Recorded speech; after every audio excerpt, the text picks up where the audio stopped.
Hey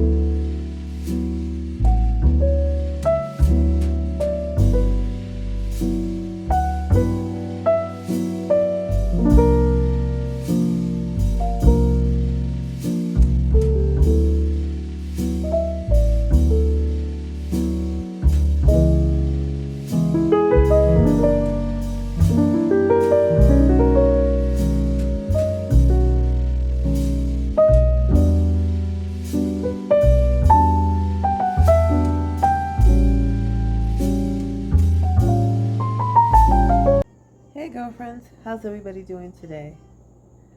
It's a nice chilled Sunday, and I'm here in my kitchen, my favorite place as you know, and today we're going to be making ravioli. Not the all-day type of ravioli, but it's going to be quick, another intuitive recipe that once you'll see it, you'll be able to do it. I'm telling you. It's got, remember my meatloaf mix that I used for those taco turned into burritos? Well, I saved them, and they're making their second act as well. And I'm going to be using that, but only this time I'm going to be mixing it in with some sausage. Also, I'll be using ravioli, the frozen raviolis, and some spinach, fresh spinach. And I'm making my own Alfredo sauce, which is a little bit low calorie because I'm not using whole milk or I'm not using cream. I'm using almond milk for that, with some butter and a little bit of garlic and a little bit of flour. That's all. I'm making a roux. Gonna put that together.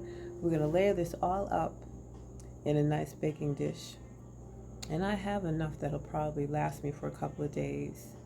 This is one of those meals that you can make a lot of and then section it off and put some in the freezer for another time. So, you know what to do. Get yourself a drink, get yourself a snack, and come on back. Now this is what we're having, as I was saying earlier. We've got our ravioli. I've got my almond milk out here. We've got some flour. I've got some salt, lemon pepper. You know lemon pepper is my thing. Some cheese. And I got the spinach here. And what else do I have? Some butter. And I'm going to mince up this garlic as well. I think I have 2 cloves of this. Yes, I do. So, and see how simple that is already? Okay. So I'm going to bring you over to the stove. And we're going to get started with our bechamel. I'm sorry, my Alfredo sauce. I'm going to start with sauteing. So I'm going to start with dicing or mincing up this garlic.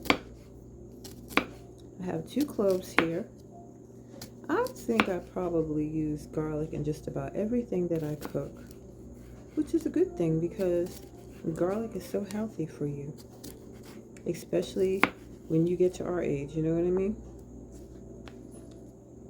Now, this doesn't have to be perfect. I'm just trying to get them cut up really small. Don't forget to take the ends off like this. I dropped it. Like this. Don't forget to take those off. Those don't taste very well.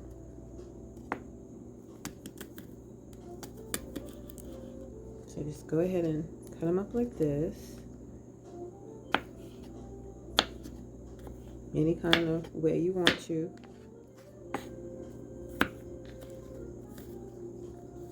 You know, in the restaurants, they have different levels of, you know, who's in the kitchen, and everybody has a job.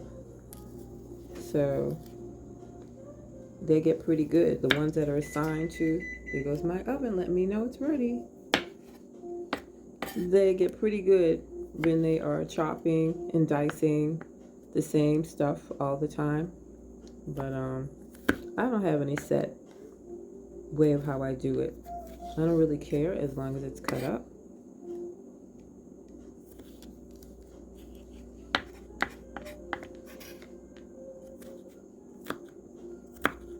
See? That seems like it's good enough for me. I'm going to take it over here to the stove along with my butter.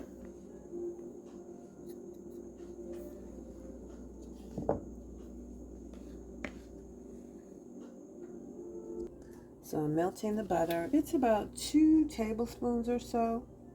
This is what 2 tablespoons kind of look like. And if you are not, sure of the measurement for butter, most of the time butter has a guide on the back like this, and it tells you how many teaspoons there are in the whole stick. Like this whole stick is 8 tablespoons. I'm sorry, 8 tablespoons right here. And then it tells you, it divides it up into single tablespoons. So I've got 2 tablespoons that I used. So anytime that you are wondering how to determine how much is a tablespoon without having to measure it out, when it comes to butter, check on the back of your butter stick. This stuff is melting nicely, and I'm going to go ahead and add my garlic. Now, I don't want these to be like super brown or anything like that. I'm going to saute them up just a little bit.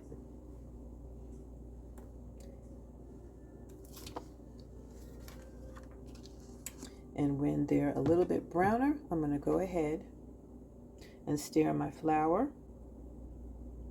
And I'm going to cook that for 1 to 2 minutes. And then I'm going to add my almond milk. So let's get cooking here. So as you can see, the butter is sizzling, and so aren't the garlic. So go ahead and put some flour in here. Let me turn the stove off a little bit. So let me turn the temperature, and I'm going to put about 2 tablespoons of flour. Let me just go like that. The other thing that's good when you are in the kitchen and you're getting used to, putting stuff together, it's always best to try to get all of your ingredients out for your recipe, if you have one. It keeps you organized. Go ahead and stir this. And I want to make sure this is all together just like this. See, that takes no time. I'm going to go ahead and add my milk. The milk is 2 cups. Get it right here.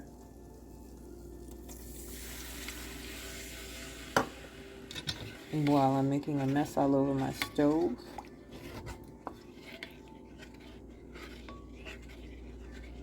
I'm going to stir this.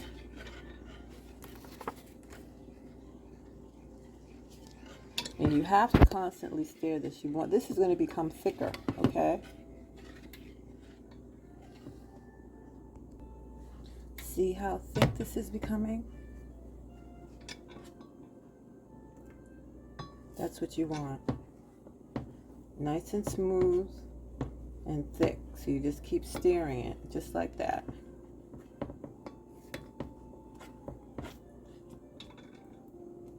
So I'm going to taste this.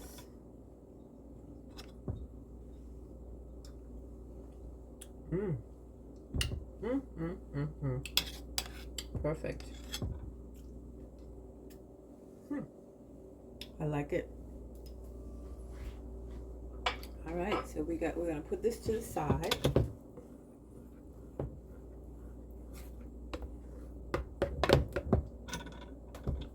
And we're going to go ahead and put our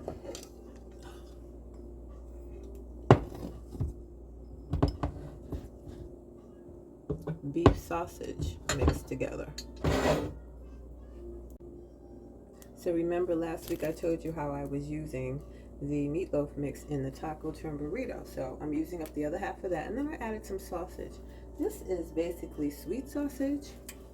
So I'm not really going to put any seasoning in it. I mean, you can if you want to. I might put a little bit in there. I know that sauce was tasting pretty good.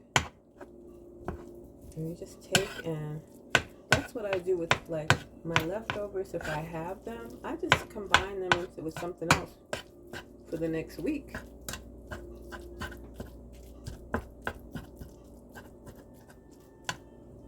All right, so let's go ahead and see what we can put in here for seasonings. So for seasonings, I'm going to use a little bit of onion powder.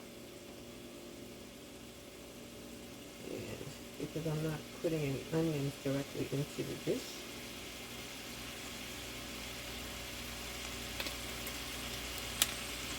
Some paprika.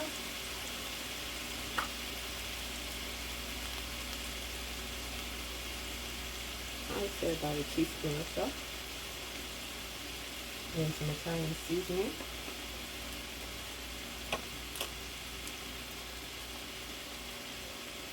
Again, about a teaspoon. And last, my Goya adobo. I use this in a lot of my cooking as well. And a lot of my recipes.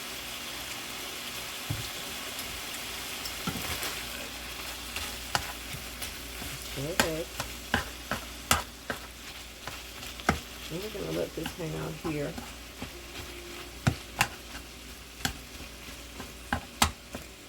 And let it brown up.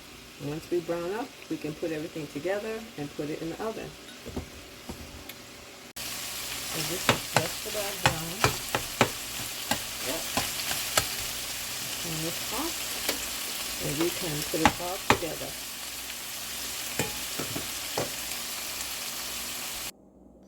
Okay, so the meat is done. And now we're going to go ahead and we got our dish here. We're going to pour some of this sauce in the bottom of this baking dish, just like this. Like I said, with this size, I like to make dishes like this and save some. Put them in the freezer and save some, saving me on cooking. And just smooth it on out like this.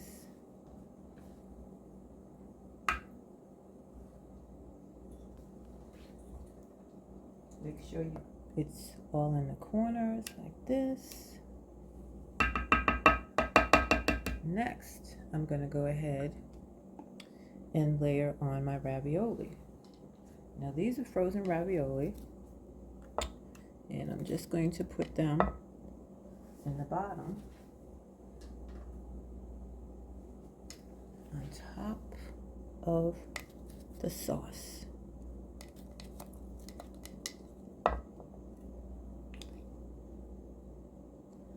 I picked up I think it was a 16-ounce package. Is it 16 or 20? It might have been 20. That's another thing. You can use ravioli for so many different things, like soups, and I love using raviolis when I'm making soup. But these are good to have on hand for when you don't know what you want to have for dinner or you want something extra quick. Just throw these in boiling water. Now these are frozen, but however, they will thaw out as they're cooking because it does not take them long at all.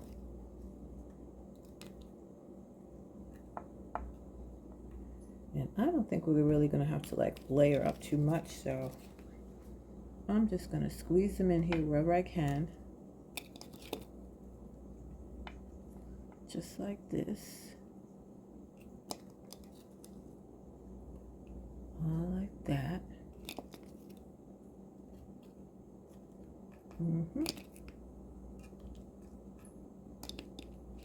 I got a couple more. Do I have room for them? Oh yeah, I missed a corner. This one, put it this way. All right, so I have my ravioli in there. And next, I have some fresh spinach. I'm going to layer that on.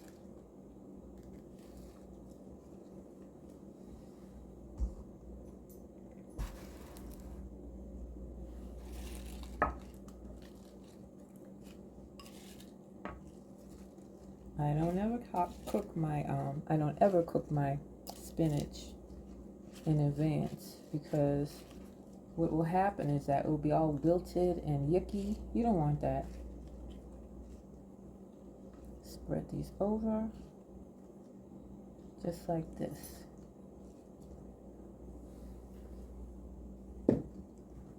That looks so pretty already. And just make sure it's evenly distributed. That is so pretty by itself. Next, I'm going to go ahead and put my meatloaf mix on top of it. I should say my meatloaf and spinach. My meatloaf and sausage mix on it.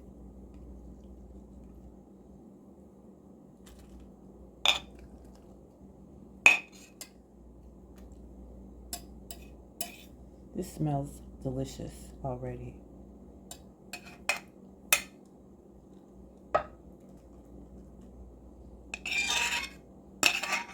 And I'm just going to make sure I get these in the corners as well. And just like that. All right now. Coming along pretty well.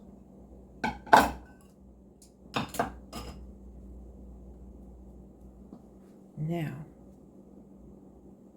I'm going to go ahead now and put a little bit more of the sauce on. Look how thick that is.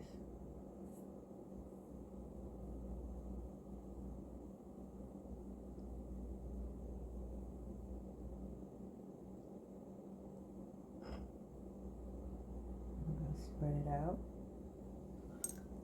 Where's my spoon?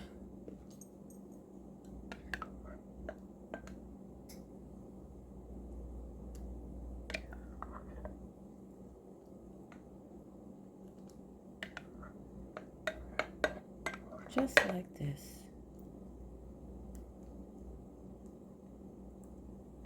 So the little extras can run down the cracks on the sides. I need a smaller spoon to get the rest. You know what? Let me use my spatula. Let me use my spatula. Oh, that's better. That's better.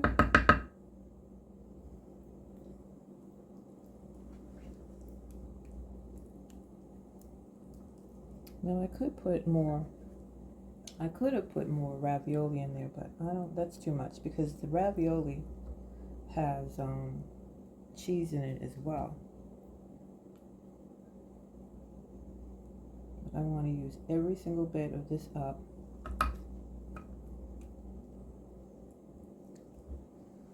And now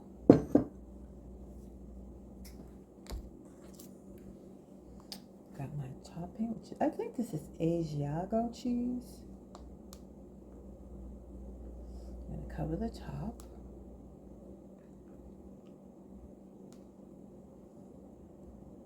See, this really didn't take too much time to make. I mean, you could take and, buy some Alfredo sauce if you don't want to make the sauce, but I like to try to. I find myself making more things from scratch now more than ever. And I guess it's also for safety reasons, and also because I know what's in there. Let me get a little bit of more cheese. That looks wonderful. I really like how that looks.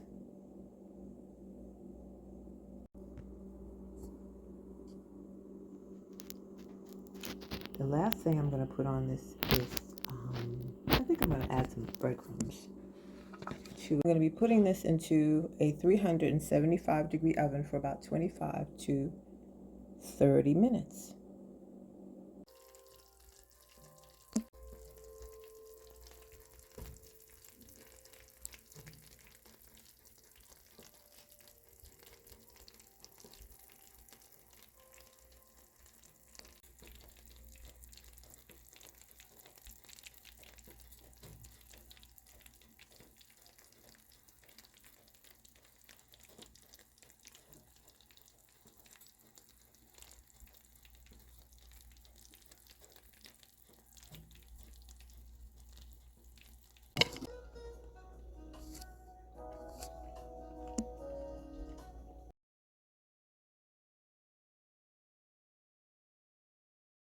Thanks for joining me today. Don't forget to like and subscribe and share. And also listen to my podcast, No Reinvention Needed, Just a Return, featured on Spotify every Thursday. Take care. Bye.